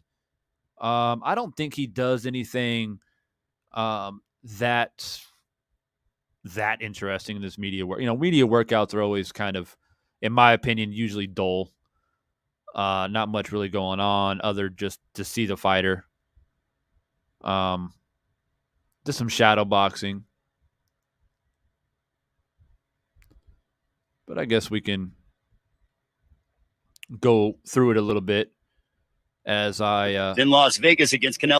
As I go live here. Oh, this is one. This is a really cool thing. This is a really cool device. I wish I had access to this when I was boxing. This little, I don't know, this little pump, this jab pump mechanism. I don't even know what the hell you call it. But that's nice. Keeps you nice and fluid. Get the head working. It's very nice. But yeah. Playing this in the background. This is his media workout. And I'm going to slowly close out this stream. But like, again, I appreciate every single one of you guys being a part of this conversation. How we didn't make it to 50 likes, I don't know. It's a little bit disappointing, and no disrespect for the people that actually did hit the like button. I appreciate you guys. And the reason why I say it's disappointing is we have 41 likes and 64 people voted in the poll. That is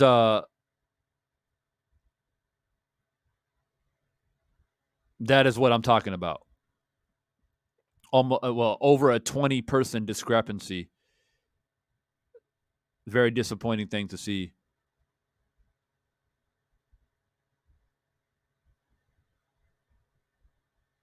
Anytime I go live. Anyways, Box, can you put the video of him doing the jump rope? Yeah, if I can find it. Let's see here.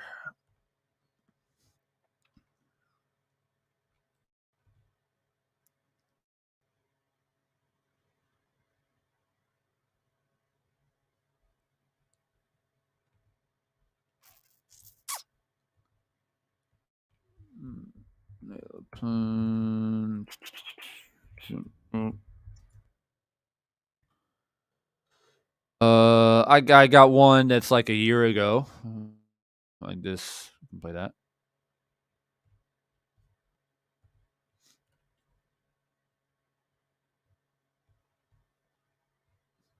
Kaz, what's good, bro? Thanks for dropping by tonight. I know some people are dropping in a little bit late. Maybe you're getting off work. Maybe you're settling down at home. I appreciate you dropping in. Make sure you hit that like button as you come in.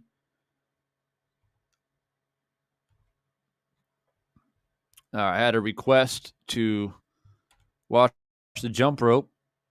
So here you go. Yeah, I've seen it before. I've seen him do jump rope before. It's very smooth. Very, very smooth. I've always kind of like been decent at jump rope, but definitely not this damn good. That's for damn sure. Takes a lot of skill and practice to get this good, man.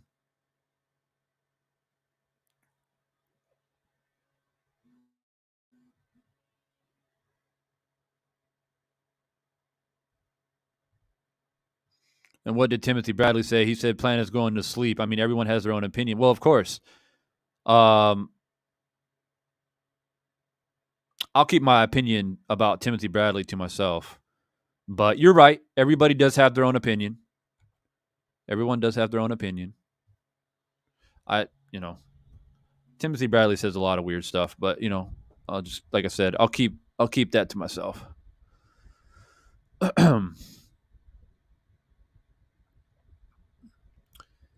Jump rope is a very good skill to learn, man. It's just so good just to jump rope, period.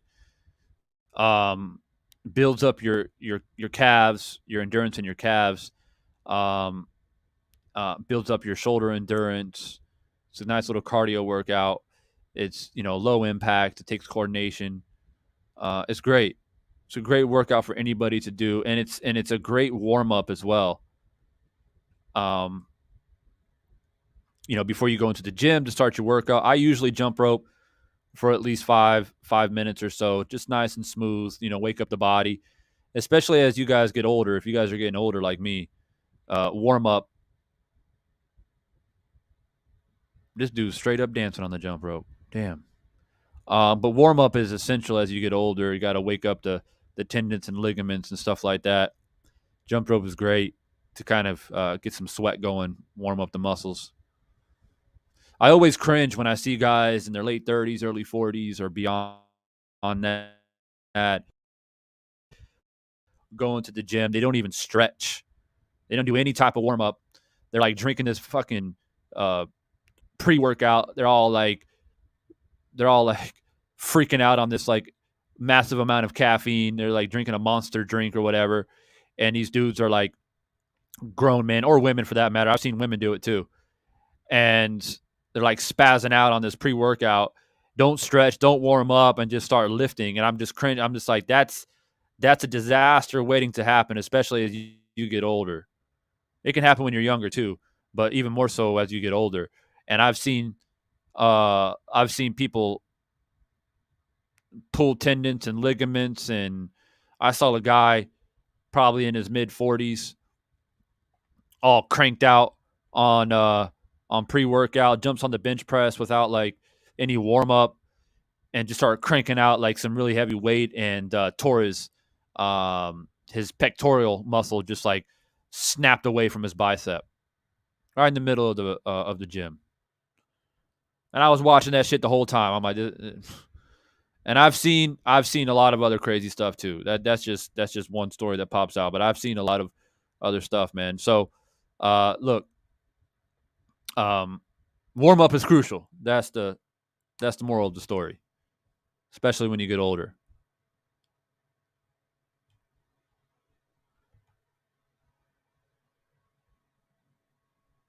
Devon, you and me need to have a debate. You didn't let me get mine. I try to, look, man, I try to, no disrespect to anybody. I try to address everybody's questions and comments. I know I missed some here and there. But like I said, when I go live, I'm talking about a lot of different things. A lot of comments are dropping in. I'm trying to break down footage, and I don't have the comment screen, next to me all the time. So I miss stuff here and there. That's why I said like, super chats help a lot because I get a sound in my ear, in my headphones, that alerts me to let me know when there is a super chat, so I can stop what I'm doing and address it. But yeah, I don't have any problem. Everybody knows me. Like, I don't got any problem debate anytime, anywhere. And so I will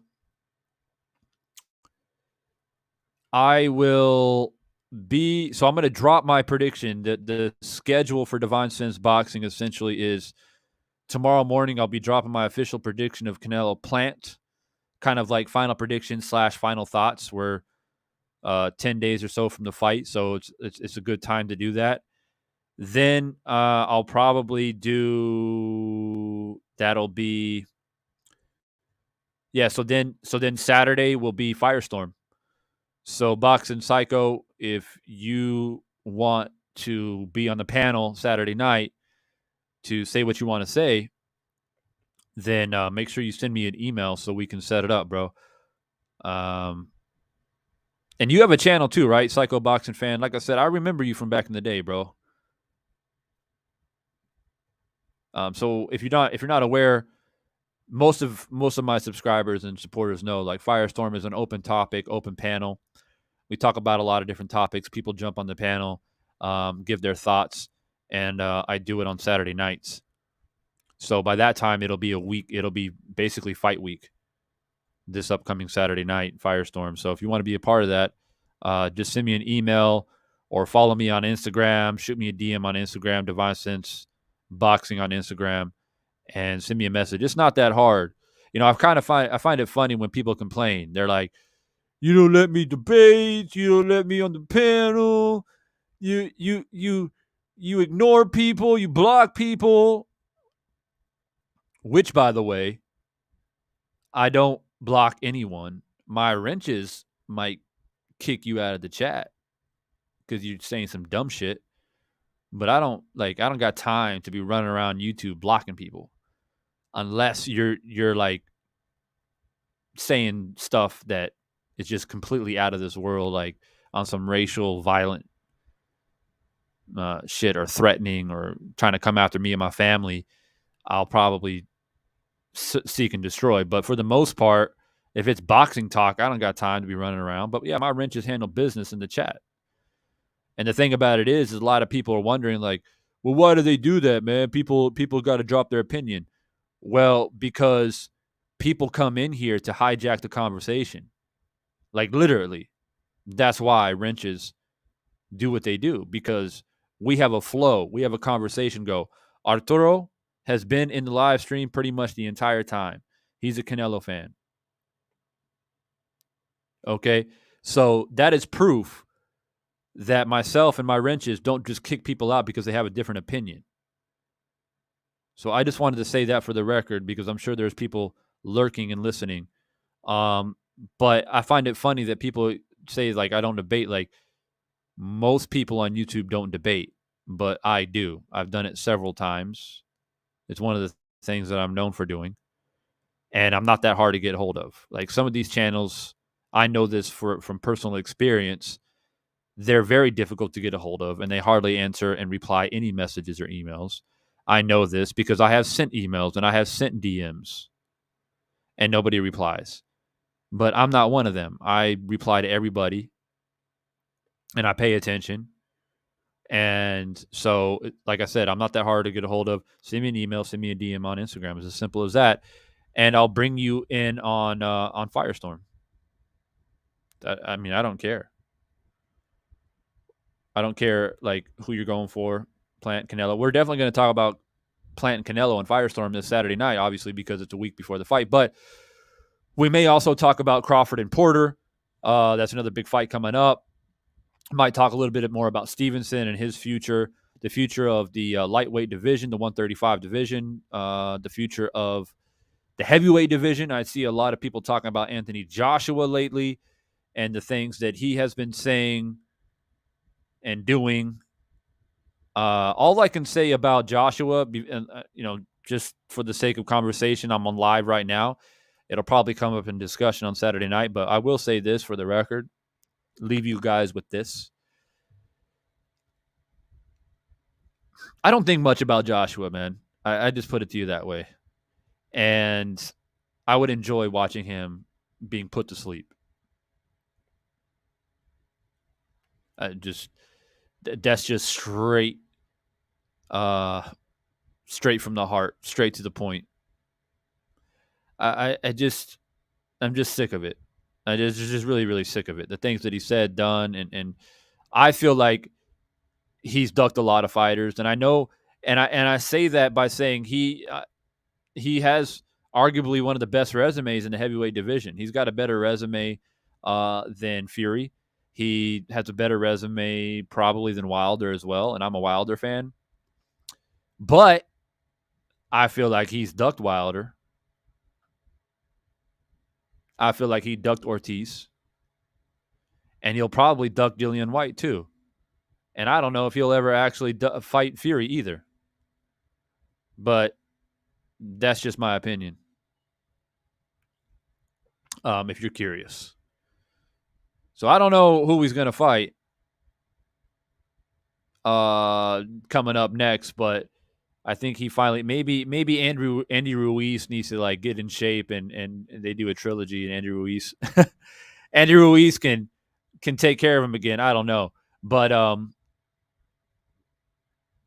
if you guys haven't noticed, I haven't talked much about Anthony Joshua on my channel. I can't take it. I can't take it. And yeah, he's gonna fight. Yeah, he's gonna fight Usyk again. And Usyk will beat him again. Usyk will beat him again. I'll tell you that right now.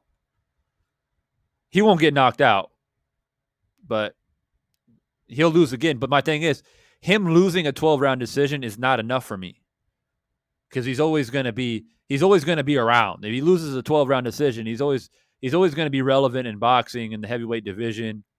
The Joshua fans are running around here wild, and he needs to be knocked out. He needs to be put to sleep, like literally. And really, the only guys that can do that, well, the one guy that I know can put him to sleep is Wilder. There's a reason why he's avoided Wilder.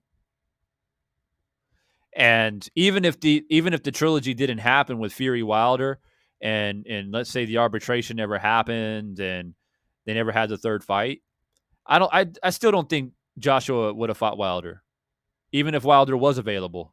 That's just my opinion. Joshua sees that power. Let's just put it that way. He saw him drop Fury 4 times in 3 fights. Let's just put it that way. One of the biggest men in the heavyweight division, if not the biggest, like stature-wise. So, and we know, and he knows that he's not confident with his own chin. So, he ain't dumb. But that's just my opinion.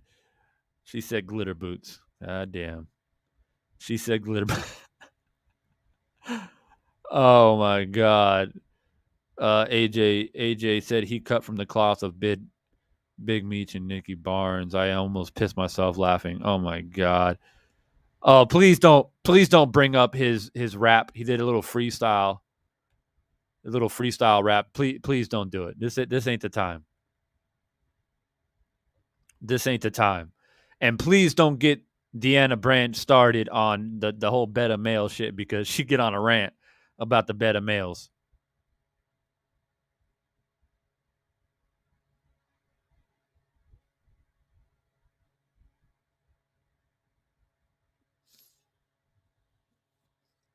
I think Dillian White can knock out AJ too, to be honest with you.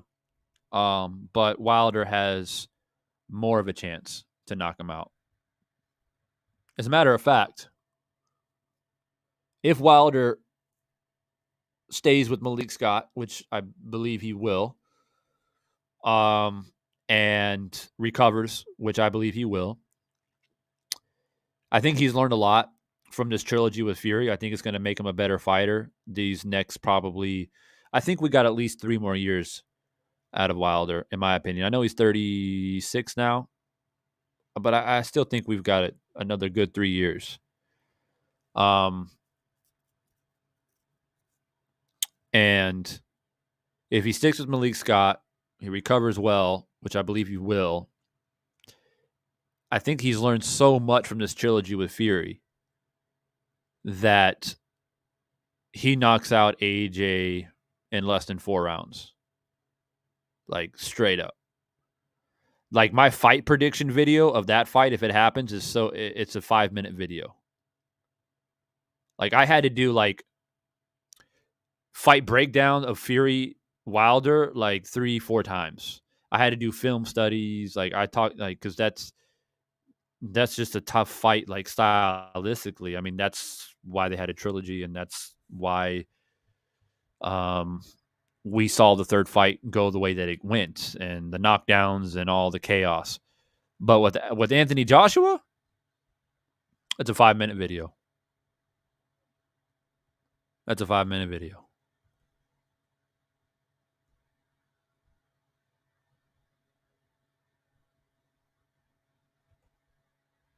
Yeah, so Firestorm on Saturday, man. We might talk about the heavyweights. We're for sure going to talk about Caleb Plant and Canelo. We'll probably talk about the welterweight division, which is stacked.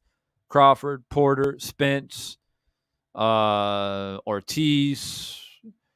Danny Garcia. What is he up to? Is he going to fight again? I don't know. I think that should be the fight that should be made, in my opinion, is Danny Garcia, Virgil Ortiz. But look, we are going to talk about all that stuff on Firestorm. And make sure you don't miss it. Make sure you come in and be a part of that conversation. And as I said, if you want to join the panel, DM me on Instagram or send me an email at Divine Sense Boxing on Instagram and at Divine Sense Reborn at gmail.com if you want to send me an email. But that is the schedule. Tomorrow morning, when you wake up, open your YouTube and find my official prediction of Caleb Plant, Canelo Alvarez, or should I say, to be politically correct, Canelo versus Plant. Make sure you check out that video. Make sure you leave your prediction on that video as well. And if you're an official member of the channel, we have those official custom emojis of Plant and Canelo. Make sure you use those emojis in the comment section on the prediction video tomorrow morning. I'd like people to see the official members use those custom emojis, and it's very attractive. And a lot of people are like, oh, how do you use those? And so, use it to your benefit and to your leisure, obviously, and of course, Firestorm on Saturday night. So that is a schedule for Divine Sense Boxing. I appreciate everybody dropping by tonight to be a part of the conversation. A lot of you guys have been here since the very beginning. We've been going live 2 hours. I can't tell you how much I respect and appreciate that. For some reason, my channel has taken a big hit ever since the whole Wilder Fury trilogy has ended. I went from having 70, 80 people on the live streams to what it is now. And that just shows, although it's disappointing, it does show like the true supporters and the people that really do support me and always go out of their way to make sure if I'm live or not.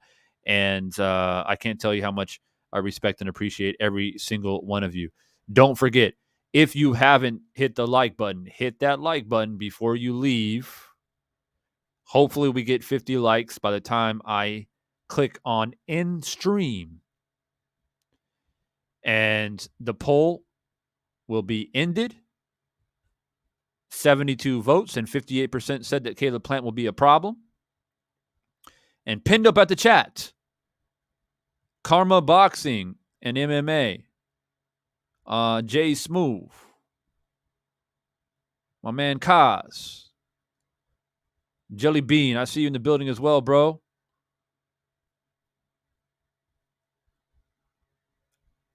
Case Nasty, if you're still in the building, drop up to the top of this chat where you see it's pinned up. There's a little pinned comment up at the top of the chat. Go ahead and click that link for $2.